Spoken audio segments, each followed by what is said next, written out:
Watch exclusive history videos, like our latest on South America's Wars of Independence over on Armchair History TV.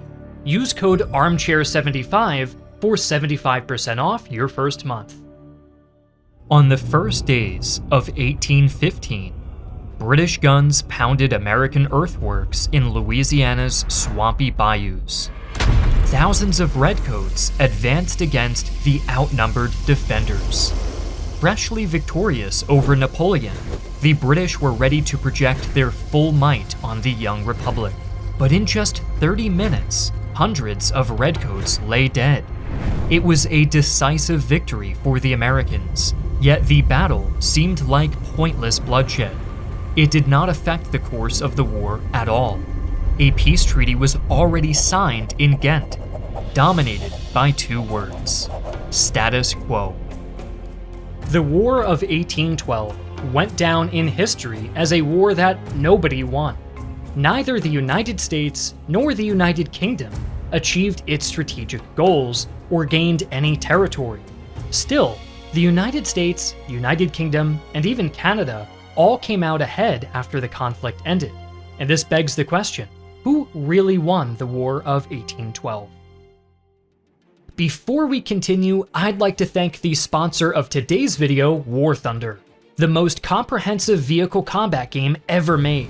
Take command of over 2,500 tanks, planes, helicopters, and ships of 10 major nations, ranging from biplanes and armored cars of the 1920s to the fighter jets and main battle tanks of today. Immerse yourself in intense combat, where incredibly detailed vehicles, realistic graphics, and authentic sound effects place you right at the helm of the most powerful war machines of our time. I'm especially impressed with War Thunder's dynamic and detailed damage mechanics, which assigns damage to your vehicle's crew and components rather than using hit points, and its in-depth comprehensive customization system, which offers countless camouflages, historical markings, and decorations for all types of vehicles, including community-created ones. Play War Thunder now for free on PC, PlayStation, or Xbox. Join a worldwide community of over 70 million players in epic PvP battles today, and delve into the breathtaking experience that is War Thunder. Sign up today using our link in the description below. And for a limited time, new and returning players that haven't played for at least 6 months will receive a massive bonus pack that includes an exclusive Eagle of Valor vehicle decorator, 100,000 silver lions, and 7 days of premium account time. By James Madison's second term as president, Americans had a long list of grievances against the United Kingdom, which had constantly undermined the United States. Through its orders in council, Britain forbade all neutral countries from trading with France. Royal Navy vessels even forcibly conscripted American sailors into British service to fill up manpower reserves in the fight against Napoleon. This policy, known as impressment, greatly angered the American population. Many Americans also felt that sovereignty and independence were at stake.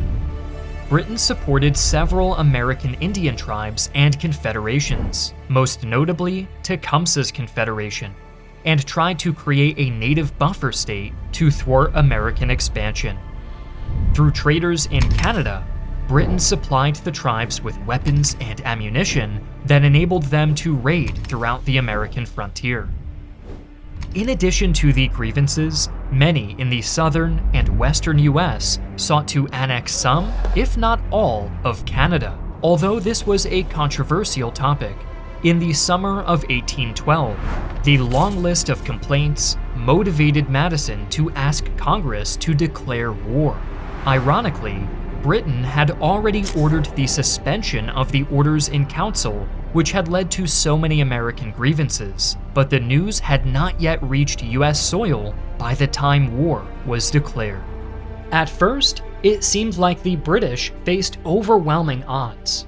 Napoleon still dominated Europe, and now an overstretched, financially burdened Britain was forced to open another faraway front.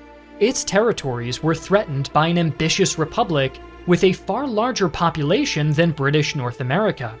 Fortunately for the crown, the American armies weren't ready to defeat Britain in Canada. American forces were underprepared and led by elderly, cautious leaders. Madison was a shy scholar with little knowledge of warfare. His Secretary of War, William Eustis, obtained the position through political connections, not skill. Instead of a quick conquest of Canada, the war escalated to include all of eastern North America. Britain and its American Indian allies fought the Americans in the Northwest, across the Great Lakes, and in the Deep South. Famously, they even captured Washington, D.C. and burned down the White House in 1814. In that particular battle, they failed to take their main goal, Baltimore. It was that battle that inspired Francis Scott Key to write the Star-Spangled Banner. Many American offensives failed, but the nation did succeed defensively, like at Lake Erie and New Orleans. The war created a new sense of identity, patriotism, and unity, kick-started economic and military reform, and reshaped the political landscape.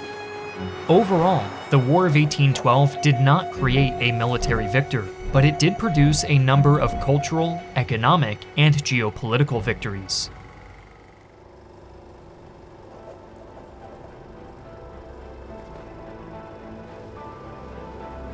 In the case of the United States, they achieved a defensive victory. The Madison administration wanted to assert American independence from the United Kingdom and guarantee its rights to international law as a sovereign nation. Prominent politicians, from John C. Calhoun to Henry Clay, all agreed that making American trade subject to the will of the British Crown essentially meant reinstating the colonial system. The war was mostly a bluff to force policy concessions from Britain. If the war is seen as a bluff to change British policy, a US defensive victory becomes more meaningful. The British Empire couldn't maintain harmful policies that America would simply have to comply with. Battles at Lake Champlain, Fort McHenry, and New Orleans proved that the British could not force the Americans into pro-British compliance. After the War of 1812, the United States emerged as a far more unified nation. During the war, the Democratic-Republican Madison administration was frustrated by Federalists in New England who opposed the war, refused to contribute militias, and even covertly traded with British forces in Canada. The Federalists were one of the most important casualties of the war. As war support rose in the United States, especially after the Battle of New Orleans, the anti-war Federalists were discredited as unpatriotic. During the last weeks of 1814, as rising military star Andrew Jackson prepared the defenses of New Orleans and the ink on the Treaty of Ghent dried, New England Federalists met in Hartford. They discussed the war, the federal government, and relations with the United Kingdom. Some firebrands even argued for secession. The convention angered many Americans and damaged the Federalist Party beyond repair. The party soon ceased to exist as a political force, replaced by a newfound unity under the Democratic-Republican Party. Aside from the political and cultural shifts the War of 1812 and the collapse of the Federalist Party caused, the United States emerged as a more powerful military and economic force. Its initial military unpreparedness highlighted the need for change. The United States needed a stronger navy. Maritime rights took center stage in this conflict, which required a powerful navy to enforce and defend. The American Navy proved its value, especially at Lake Erie and Lake Champlain, where it thwarted British supply lines and ground the offensives to a halt.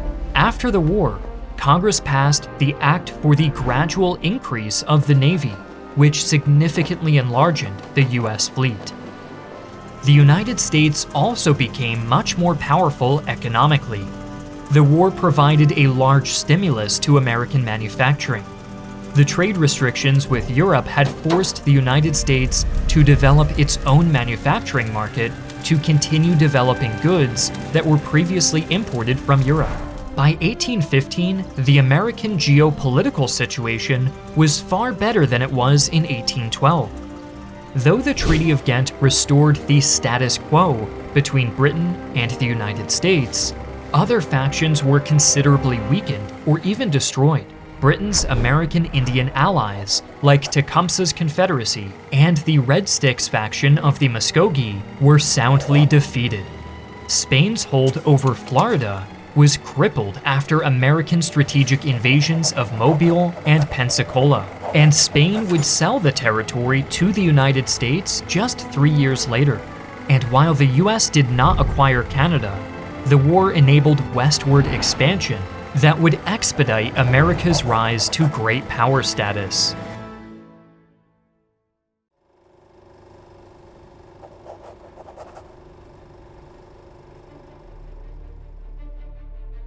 Like the US, the United Kingdom emerged from the War of 1812 with a defensive victory. Though conquering Canada may not have been an American objective, the Empire's hold on its North American territories was under threat. Weeks after the war was declared, American armies crossed the Detroit River into sparsely populated Ontario. American invasions in Canada repeatedly failed. After being defeated in Ontario, British forces under Major General Isaac Brock captured Detroit with an outnumbered force. Detroit served as a base for British and Shawnee forces to threaten the American Northwest for over a year. Another American invasion across the Niagara was beaten back at Queenston Heights, once again by an outnumbered British force. Canada's largest cities, Montreal and Quebec City, were never seriously threatened. British successes extended beyond Canada. The capture of Washington and burning of the White House was one of the war's most notable acts. In 1813 and 1814, the Royal Navy took control of the Chesapeake Bay, trying to divert American forces from Canada and pressure the US into a favorable peace deal. While occupying Washington was a notable British victory, the strategic offensive mostly failed. The British were defeated in their attempts to capture Baltimore, the main prize of the campaign. Rather than demoralizing Americans, the burning of the White House galvanized them. Even the anti-war Federalists condemned the act. Britain's biggest claim to victory in the War of 1812 was America's failure to enforce any of its war goals. The Orders in Council and impressment were the main motivations for the United States to go to war. While these policies were repealed by the end of the conflict, it was not a decision that came about as a result of American pressure. Even before the war, British politicians were divided on the Empire's commercial policies. Due to their growing tensions with the United States and the worsening economic situation in England, Britain officially repealed the orders on June 23rd, just 5 days after the US had declared war. Madison only learned of the repeal months later. Although the tensions with the US influenced the decision, the war effort itself had little effect. Impressment also ended on Britain's own terms. After Napoleon's first surrender in 1814, there was no longer a need to recruit foreigners to fill the dwindling supply of sailors. Although the war highlighted the problem of impressment, American military pressure far from forced an end to the policy. For Britain, the geopolitical reality post-war was a double-edged sword. While they kept their maritime policies, Britain lost many American Indian allies and had to give up on its desire to create an Indian buffer state in the American Northwest. However, by abandoning Tecumseh's Confederation and the Muskogee, Britain aimed to foster a more pragmatic and cooperative relationship with the United States. To London, the United States served British strategic and security interests much better as a partner than a frustrated geopolitical rival that cost the empire many resources to contain.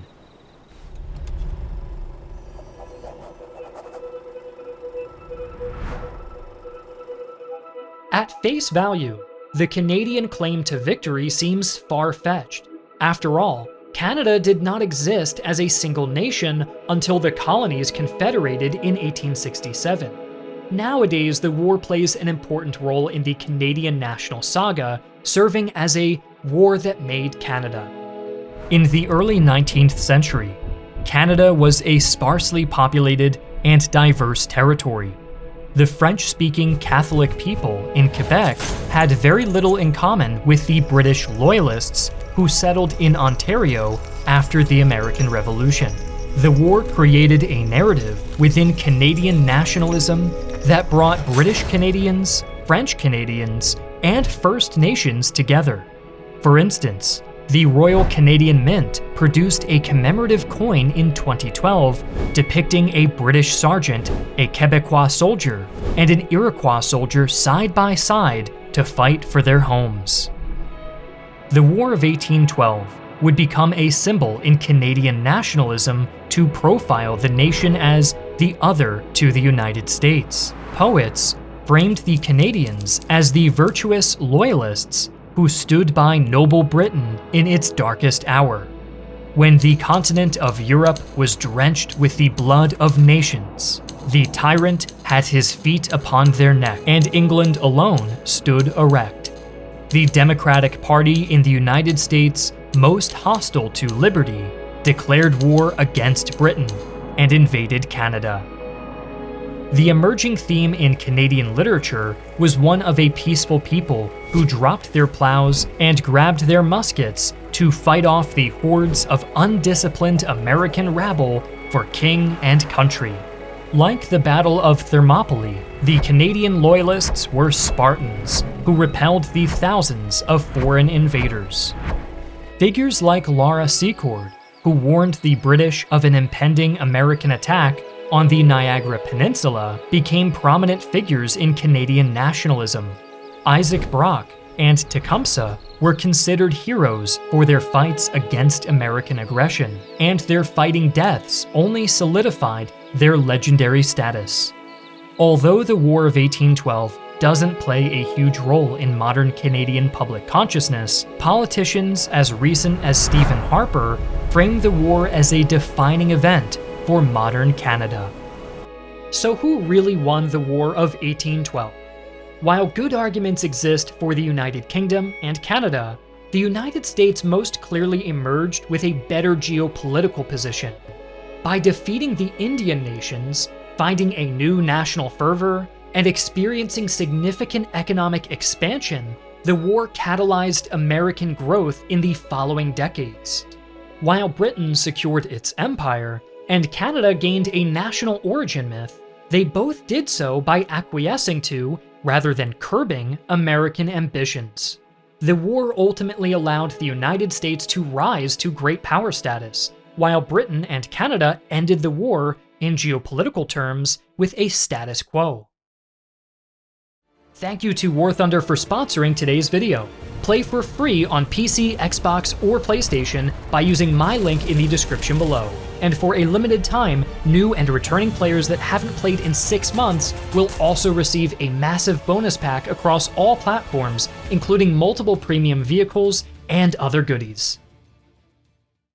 Don't forget to check out Armchair History TV and use code ARMCHAIR75 for 75% off of your first month. We have several exclusive videos there, like our videos on Mussolini's black shirts, Israel's modern military, India's annexation of Goa, and other creators' videos like the surrender of Japan in World War II, the Maori forts that stopped the British, and the rise and fall of French India.